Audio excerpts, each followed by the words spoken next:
What's up, Airsofters? It's question time. How do you prefer your receivers?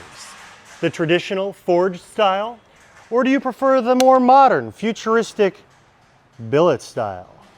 Personally, I like the billet style, but I could be wrong. Hit up the comment section, let me know what you think.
What's up, Airsofters? This is the officially licensed F4-15 ARS-L M-LOK AEG from EMG Helios. With so many options, styles, and feature-rich AR pattern airsoft products on the market, it takes a lot for a design to stand out from the crowd. And thanks to brands like F4 Defense, the M4 is far from becoming stale. For those who aren't up on the bleeding edge of real gun design, here's a little info on the brand F4 Defense. Located in Leonardtown, Maryland, the company is made up of veterans and engineers who are unrelenting in their pursuit of innovative and game-changing weapon platforms. F4 guns are well thought out, well built, and look super futuristic. And now, that innovation and deliciously futuristic styling has been brought to the airsoft market. Enter the F4 Defense licensed series of M4 style AEGs by EMG Helios. The current lineup of F4 Defense AEGs are available in 3 different lengths: the carbine, the PDW, and the PDW-X, which I imagine stands for PDW extended, but who knows? The differences being not only the rail length, but also the stock type. The PDW coming with a shortened stock and shortened buffer tube, giving you a much more compact platform, which does to some degree limit your battery storage options in terms of length. And of course the 2 longer versions, the PDW-X and carbine, coming with a full-size buffer tube and full-size stock. All 3 platforms come in 2 different colors, black and tan, and all feature the same awesome futuristic styling on both the receiver and the handguard, as well as coming with some nylon fiber reinforced accessories from EMG, like the vertical grip, pistol grip, and stock. But we'll go over those outside. Let's take a look at how it arrives to you in the box. First, the box. Let's go ahead and open the box. Situated nicely in some styrofoam, you've got some protective covers keeping the AEG from jumping during shipping, keeping it nice and secure. You'll also notice the included hex magazine, which is a 120 round mid-cap, as well as the included M-LOK compatible EMG stubby vertical grip. Unfortunately, it does not come with the tool to attach it. Internally, these gearboxes sport 18:1 gears on 8mm ball bearings. The piston has all metal teeth with the second tooth shaved down, a bearing on the inside, and an aluminum ported piston head. The cylinder has no ports, and the cylinder head is polymer with a single O-ring. Interesting that they've gone with no ports, as that would allow you to get a more effective air seal. The nozzle also has an O-ring, and the nozzle itself is lathed for extra precision. These gearboxes have a MOSFET built into the trigger assembly, which prevents arcing on the trigger contacts. However, it is different from the upgraded trigger board MOSFETs, which will not only feel different, but give you a slight bump in performance over something like this. It is better than a standard fuse, however. Interestingly, this system closely resembles the one found in the VFC Avalon. The shell of the gearbox has a window for routing your wires and some radius cuts at the front of the cylinder window, increasing durability. The motor has neodymium magnets to provide a good amount of torque. These gearboxes also have a quick change spring system which can be accessed by removing the buffer tube without having to remove the gearbox from the receiver. It's always nice when a manufacturer lets you change the spring without needing to take the gearbox all the way out. Why more brands don't do this, I'll never know.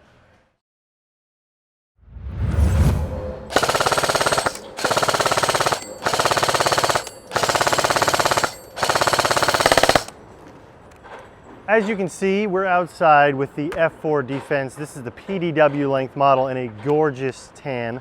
And I've outfitted it with a couple accessories that I think would be useful in Airsoft. At the bottom here, I've got the included EMG vertical grip, which mounts via M-lock. But you'll also notice I've got some Picatinny mounted accessories on the top and the sides. And that's made possible by F4 Defense's ARS, or Adaptive Rail System, which really took the gun world and got them to notice F4 Defense when they first released their rifles. It allows you to mount accessories with Picatinny as well as M-lock, giving you an M-lock space in the center of the pick rail. Now, one word about that though is because of the increased height of the rail to allow for the Picatinny, you may need to get slightly longer screws for your M-lock accessories. So just something to be aware of, because I know Magpul likes to give you the stubbiest, shortest screw on the planet. So, one thing I've not attached yet that I think this platform is screaming for is a mock tracer or amplifier unit, replacing this gargantuan orange tip out here. You know, it serves its purpose, but this barrel is screaming for a mock suppressor that fits inside the handguard, or a tracer unit or an amplifier.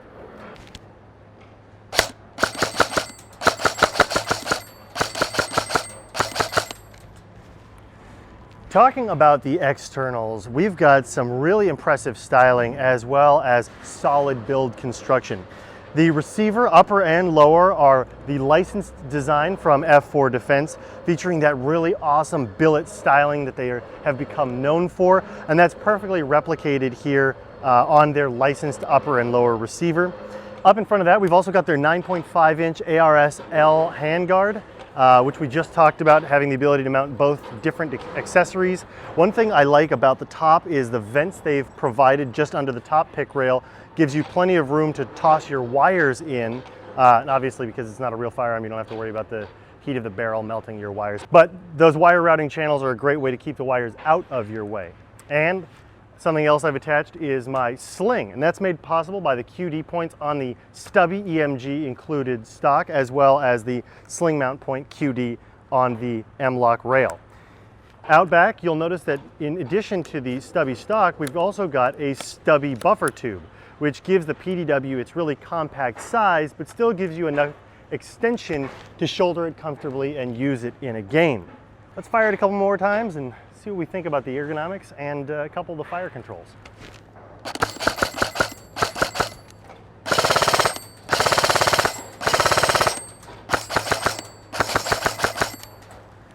Something I really like about modern AEG M4s is more brands are giving you ambidextrous controls.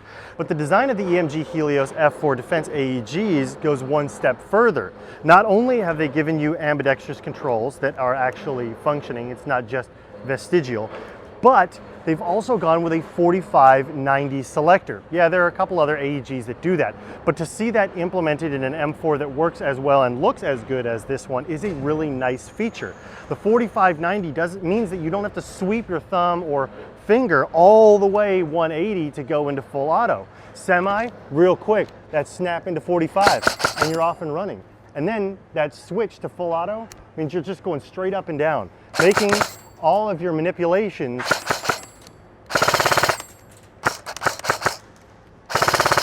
that much faster. And the more control you have, the more safe you're going to be on the airsoft field, and the more effective you're going to be when clearing corners, going through buildings, and ultimately accomplishing your goal on the airsoft field. And I really like that feature.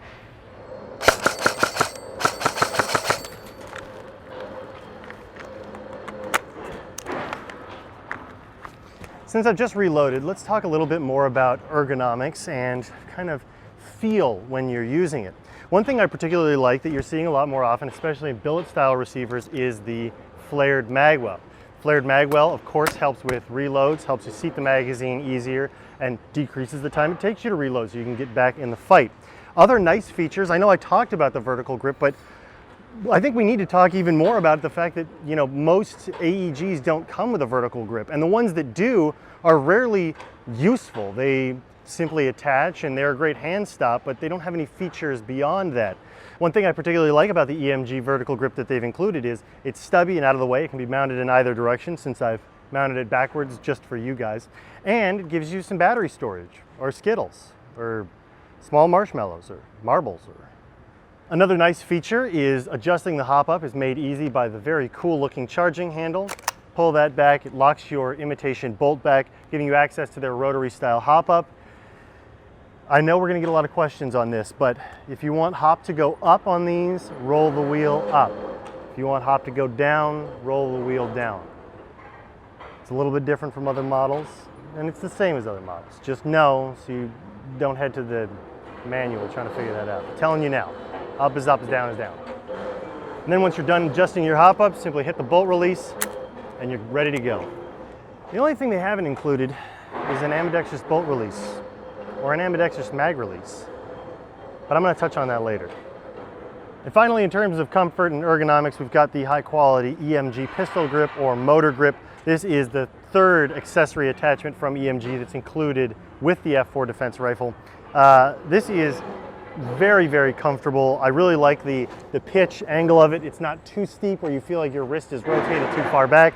And while it could be a little bit more vertical, we have to consider the pinion angle between the motor and the gear set in the gearbox. So I think it's a really happy medium that is comfortable and doesn't over fatigue your wrist. Overall, I think that's a really nice piece, and it goes beautifully with the other included accessories. Up top, you'll notice there are no included front and rear sights. They've done that to save you a little bit of money and allow you to personalize it with your own flip-up sights, since most of the time we take those off and put our own on anyway. And I'm always going to recommend this. A red dot sight is going to make using your airsoft gun a lot easier and a lot more enjoyable, especially once you get it zeroed. And here I've got an Avengers T1 mounted. I think one thing I would like to improve about the EMG motor grip is while they have made it try to fit the widest amount of receivers in terms of its dimensions, on this receiver, it just so happens that the two sides just behind the trigger guard are a little bit wider than the trigger guard, and that gives you a pretty sharp point just behind the trigger guard. Now, you may find that you are not impeded by it at all, but for me anyway, I think smoothing this out would make the grip just a little bit better.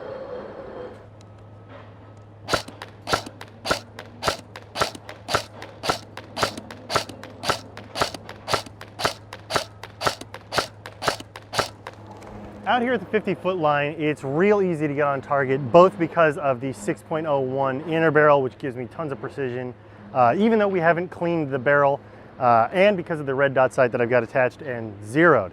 We're using 0.25 gram BBs in the magazine and a 7.4 volt LiPo in the stock. Let's go take a look at how we did.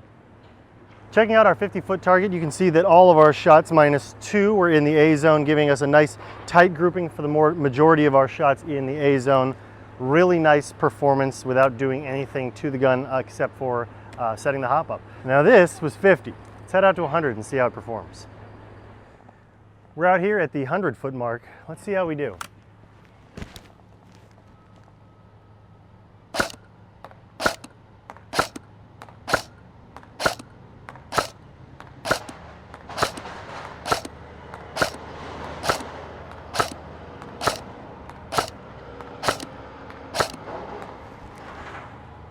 I'm curious, we're getting a little bit of wind today, so the 2.5s might not be heavy enough to make that kind of shot in a tight grouping, but I'm pretty sure we're all on target. Let's head back to the targets and find out.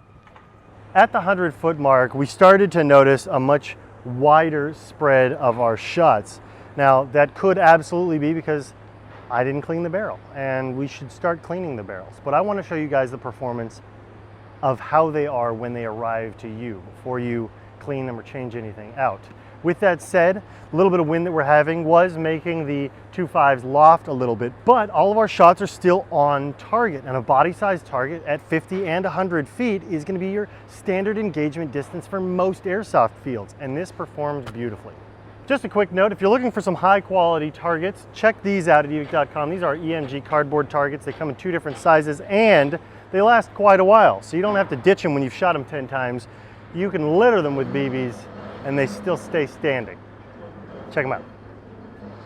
We've got our Chrono set up here to do our Chrono test, and we've swapped the BBs in the magazine to 0.20s, same 7.4 volt LiPo. And while the increased barrel length of the other models may give you a slight bump in accuracy at distance, I'm really interested to see if there's any effect on the FPS difference. So we're going to test all three lengths here at the Chrono, starting with the PDW.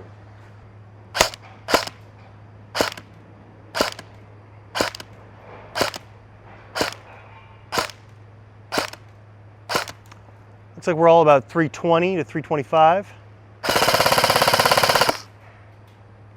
And on a 7.4, we're getting 16.8 rounds per second. Respectable for a 7.4. We've got the PDW-X now, same 7.4, same 2 O's. Let's see how it does.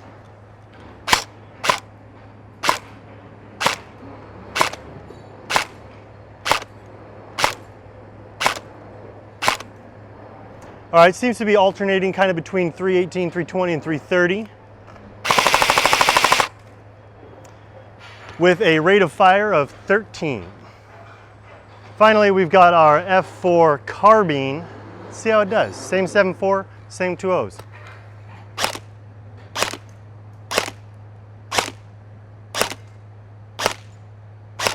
With carbine length, we're seeing a jump in FPS up to about 370 or 380. Let's see what kind of rate of fire we get.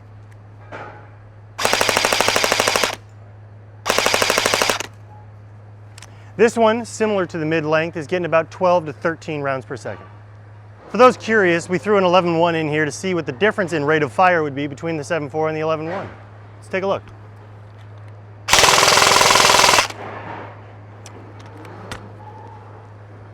I'd say that's a pretty significant jump, up to 20, almost 21. 20.92 in fact. Gotta love 11.1s.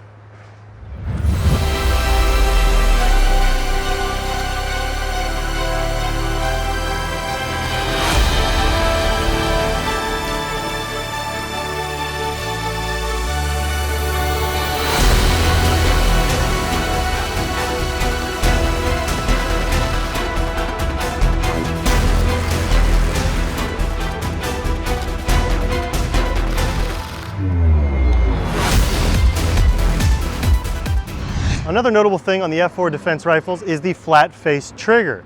Now, I think this is going to be pretty polarizing because you're either going to love it or you're going to dislike it because you like this traditional kind of scalloped trigger that comes on M4s. Personally, I think it looks cool, but let's go ahead and get an idea for how it's going to shoot. Put it in semi. You'll notice quite a bit of take up on the trigger. And right about there is where it fires. Reset. Fire. Reset. Fire. Now thankfully, even for an AEG, it's got a pretty audible reset. I do wish though that the take-up to firing was a little bit better. Obviously that could be solved with a trigger board MOSFET, but just something to be aware of. Speaking of things I think could be improved with the F4 Defense rifle, let's talk about a couple of those. Number one, on all three lengths, and this isn't so much a dig on the AEG version, but rather the overall design of the rail. Maybe it's not my personal taste, but I just don't see the point of the lowered front section with Picatinny rail. Why didn't they just keep it flat and give you M-LOK? The guys that would be using a rifle this short, or even the length of the carbine, are probably not going to be mounting a bipod here. So there really isn't so much reason for a combat-styled rifle in Airsoft needing this pronounced pick section. Does it matter? No, not really, but stylistically, I guess. Further back, there are some things that I noticed as differences between the F4 Defense reel receivers and the one that comes on the AEG. Now, their latest versions of the F4 Defense F4-15 feature ambidextrous controls, like an ambidextrous bolt release and mag release. Now, those don't show up here. Does a bolt release being ambi really matter for Airsoft? No. And are there ambidextrous mag releases that you can install that would give you that functionality? Yes. Do I wish that they had included those on an otherwise brand new mold for an existing platform from F4 Defense? Yeah, but it's not a deal breaker.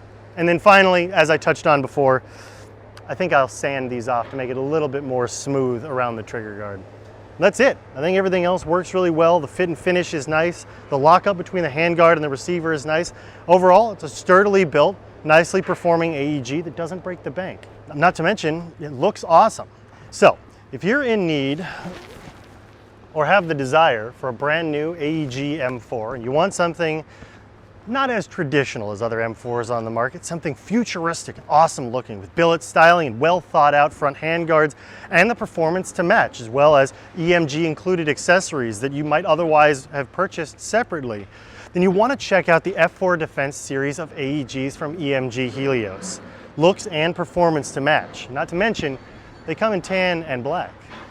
If you'd like to stay updated on our latest content here on our YouTube, make sure you click that bell notification icon and the subscribe button if you haven't already done so. We regularly upload exciting, funny, entertaining, and informative content right here on YouTube. And if you're so inclined, hit us up with a comment in the comment section. Our whole team reads them all.